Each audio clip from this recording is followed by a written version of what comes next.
দর্শক, প্রথমেই আমি শোক প্রকাশ করছি বাংলাদেশের সাবেক প্রধানমন্ত্রী এবং বাংলাদেশ জাতীয়তাবাদী দল বিএনপির চেয়ারপারসন বেগম খালেদা জিয়ার মৃত্যুতে আমি অত্যন্ত ব্যথিত এবং শোকগ্রস্ত। একই সাথে জাতীয়তাবাদী দল বিএনপির যত সমর্থক রয়েছেন, শুভানুধ্যায়ী রয়েছেন, বেগম খালেদা জিয়া যারা গুরুমুগ্ধ রয়েছেন, যারা তাকে পছন্দ করেন, ভালোবাসেন, যারা তার ব্যাপারে অত্যন্ত সেন্সিটিভ, সবাইকে এবং বিশেষ করে তার পরিবারের যারা সদস্য রয়েছেন তাদের সবার প্রতি আমার সমবেদনা থাকলো। শোক সন্তপ্ত পরিবার, আত্মীয় স্বজন সবাই যাতে শোক দ্রুত কাটিয়ে ওঠেন, আমি সেই আশাটাই করব। আজকের এই ভিডিওটা করবার একটা বড় রিজন হচ্ছে যে আমি বাংলাদেশ আওয়ামী লীগের একজন সমর্থক, ক্ষুদ্র কর্মী, আমাকে তৃণমূল কর্মী বলা যেতে পারে।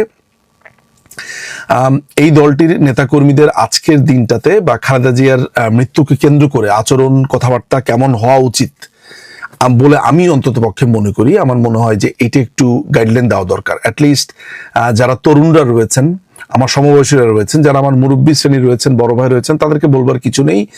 তারা যথেষ্ট প্রজ্ঞাবান বলে আমি মনে করি। ফলে তাদের প্রতি নয়, আমি বলবো যে আমার সমান, আমার সমসাময়িক কিংবা আমার যারা অনুজ যারা রয়েছেন তাদের প্রতি আমার কিছু অনুরোধ থাকবে। সেটা হচ্ছে যে আজকের দিনে আমি জানি যে রাজনৈতিক দল এক দল আরেক দলের বিরুদ্ধে নানান ধরনের অনুযোগ থাকবে, অভিযোগ থাকবে, অনেক কিছুই থাকবে, এটা রাজনীতিতে থাকেই। আমরা রাজনীতি করছি, আমাদের প্রতিপক্ষ দলের বিরুদ্ধে আমাদের অনেক অভিযোগ থাকবে, কিন্তু এটা মাথায় রাখতে হবে যে বেগম খালেদা জিয়া বাংলাদেশের 3বারের প্রধানমন্ত্রী ছিলেন। তিনি একটি দলকে দীর্ঘ সময় সার্ভ করেছেন। বাংলাদেশের গণতান্ত্রিক লড়াইতে তার অবদান রয়েছে। আমাদের মাননীয় প্রধানমন্ত্রী শেখ হাসিনা আজকে সেসব স্মৃতিচারণ করেছেন এবং আমাদের অত্যন্ত প্রিয়, আমাদের প্রিয় নেতা সজীব ওয়াজেদ জয়, তিনিও আজকে এই কথাগুলো বলেছেন। ফলে আমার কাছে মনে হয় যে আমাদের দলের পক্ষ থেকে যখন অবস্থানটা এমন, অনেক নেতাকর্মীকে আমি দেখেছি একটু উদ্ধতভাবে বলছে তারা বেগম খালেদা যে এই করেছেন সেই করেছেন। আমি না আজকের এই দিনটাতে এই ধরনের কোনো আলোচনা একেবারেই পক্ষপাতী না। আমার কাছে মনে হয় যে বাংলাদেশের জনগণ অত্যন্ত সেন্সিটিভ, আর তারা কিন্তু ঠিকই অবজার্ভ করে কোন দলকে কিভাবে কথাবার্তা বলছে, কারা কিভাবে কথাবার্তা বলছে। এন্ড অফ দ্য ডেতে তাদের বুকের গহীনে এগুলো থেকে যায়। এবং আমাদের রাজনীতিটা কিন্তু জনবান্ধব বা গণমুখী রাজনীতি। এন্ড অফ দ্য ডেতে ভোট চাইতে কিন্তু আমাদের জনগণের কাছেই যেতে হয়। এবং আপনি মুখের ভাষা দিয়ে একটা মানুষের মন যেভাবে জয় করতে পারবেন বা কাছে যেতে পারবেন, আপনি 1000 টাকা দিয়েও সেটা পারবেন না। ফলে 5ই আগস্টের পরে আমরা এক ধরনের হোঁচট খেয়েছি, আমরা এক ধরনের অবশ্যই একটা বিরূপ পরিবেশের মধ্য দিয়ে কিন্তু আমরা হাঁটছি।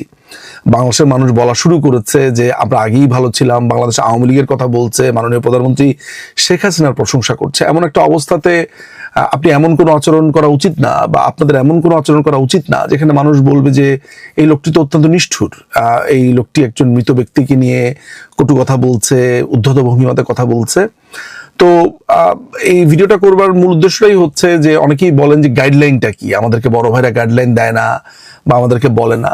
তো আমার অনুযায়ী যারা রয়েছেন, সমবয়সী যারা রয়েছেন, তাদের প্রতি, সবার প্রতি আমার এক ধরনের অনুরোধ থাকবে যে আমরা এমন কোনো আচরণ যাতে না করি, এমন কোনো কথা যাতে না বলি যাতে করে আমাদের প্রতিপক্ষ তাদের এই শোকের দিনে দুঃখ পান, হার্ট হন।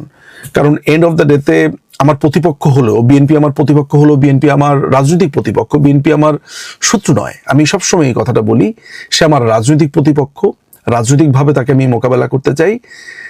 আজকে যদি আমি একটা রূঢ় আচরণ করি, নিষ্ঠুর আচরণ করি, তাহলে আমার দুঃখের দিনে ওই একই কাজটি আমার কাছে ফেরত আসবে।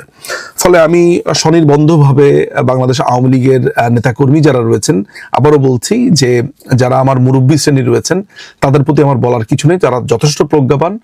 এবং আমরা কিন্তু শিখি বড়দের কাছ থেকেই। মাননীয় প্রধানমন্ত্রীকে আমি যেভাবে রিড করেছি, যেভাবে দেখেছি, তিনি কিন্তু এসব ব্যাপারে অত্যন্ত স্ট্রিক্ট। আজকে মাননীয় প্রধানমন্ত্রী কিন্তু শোক প্রকাশ করেছেন, চমৎকার তার বার্তা দিয়েছেন। আমাদের প্রিয় নেতা সজীব ওয়াজেদ জয়, তিনিও বার্তা দিয়েছেন। ফলে আমার মনে হয় যে এই ফুটস্টেপগুলো আমাদের ফলো করা উচিত। যাদের মাথাতে এটা আছে যে তারা আজকে অনেক সমালোচনা করবেন, এইটা বলবেন, সেটা বলবেন, আমি খুবই অনুরোধ করতে চাই যে এইগুলো কিন্তু মানুষ লক্ষ্য করে এবং এগুলো কিন্তু হিতে বিপরীত হয়। এবং যে জেনজিদের কথা আমরা যে বলি যে এরা বকে যাওয়া একটা জেনারেশন, এরা খারাপ, গালিগালাজ করে, এইসব বলে আমরা হয়তোবা বলছি, কিন্তু আমাদেরও কিন্তু একটা দায়িত্ব থেকে যায় এই পুরো জেনজি জেনারেশন বলি, আলফা জেনারেশন বলি, বা যেই জেনারেশনই বলি না কেন, আমাদের অনুজ যারা আছে তাদের প্রতি। কারণ তারা কিন্তু আমাদেরকে লক্ষ্য করে আমরা কিভাবে কথা বলি, কিভাবে আমাদের ওয়ার্ডস গুলো কিভাবে বলি, কার প্রতি কেমন শ্রদ্ধা দেখাই। আমার ওয়াইফ সবসময় একটা কথা বলে যে আমার ওয়াইফ সবসময় আমার বাচ্চাদের সাথে থাকে। আমি তো নানান ব্যস্ততাতে পৃথিবীর নানান দেশে ঘুরে বেড়াই, যাই এখানে যাই, কাজের ব্যস্ততা থাকে। বাসায় আসার পর সবসময় তিনি আমাকে বলেন যে তোমার সন্তানরা কিন্তু আমার থেকে, অর্থাৎ মায়ের থেকেও বাবাকে খুব ফলো করেন। আমিও এটা লক্ষ্য করে দেখেছি। আমার ছেলে, আমার যে এই যে রাজনীতির প্রতি আমার আগ্রহ, আমার ছেলে এই বিদেশ বিভূতি থেকেও তার রাজনীতির প্রতি ব্যাপক আগ্রহ, বাংলাদেশের রাজনীতি, বৈশ্বিক রাজনীতি, এটা সে পেয়েছে বাবার কাছ থেকে। আমার মেয়েও তার বাবাকে ফলো করে। ফলে আমি যদি এই পারিবারিক এই ট্রেন্ডটা আমি একটা বৃহৎ অর্থে সাধারণ একেবারে পুরো দেশের জায়গাতে আমি ফেলি, তাহলে কিন্তু আমাদেরকেও আমাদের অনুজরা ফলো করে, আমাদের ছোটরা আমাদেরকে ফলো করে, বা আমাদের অনুসারীরা আমাদেরকে ফলো করে। ফলে আমাদের আচরণ অত্যন্ত সংযত হওয়া উচিত, এবং আমাদের এটাও বোঝা উচিত যে কোন সময় কোন কথাটা বলতে হবে, কোন সময় কোন একটা করা উচিত। কেউ যদি আমাদের প্রতি কোনো অন্যায় আচরণ করেও আমরা পারি কিন্তু এই নিষ্ঠুর আচরণ আমরা না করে একটা ভালো আচরণের মধ্য দিয়ে একটা প্রেসিডেন্ট সেট করবার জন্য। আমি পরিশেষে আবার বলবো যে আজকের এই দিনটিতে বা বেগম খালেদা জিয়ার মৃত্যুকে কেন্দ্র করে আমি মনে করি না যে বাংলাদেশ আওয়ামী লীগের নেতাকর্মী, সমর্থক, শুভানুধ্যায়ী তারা যাতে সংযত আচরণ করেন এবং কোনো ধরনের কটু বাক্য বা উদ্ধত বাক্য বা এগুলো থেকে বিরত থাকেন, এটা আমার একটা অনুরোধ থাকবে। এতটুকু বলবার জন্য এসেছি, কারণ আমি আমার একটা দায় বোধ করি আমার দলের প্রতি। আমি মনে করি আমার দলের ইমেজ, আমার দলের কর্মকাণ্ডগুলো প্রত্যেকটা রিফ্লেক্ট করবে মানুষের কাছে, মানুষ এগুলো মনে রাখবে। ফলে এটি আমার দলের জন্যই আসলে, সত্যি কথা বলতে। সবাই ভালো থাকবেন। আবারও বেগম খালেদা জিয়ার মৃত্যুতে আমি শোক প্রকাশ করছি, এবং তার দলের, তার গুণগ্রাহী, তার আত্মীয় স্বজন সবার কাছেই আমি আসলে শোক প্রকাশ করছি এবং সমবেদনা জানাচ্ছি। সবাই ভালো থাকবেন। জয় বাংলা, জয় বঙ্গবন্ধু, বাংলাদেশ চিরজীবী হোক।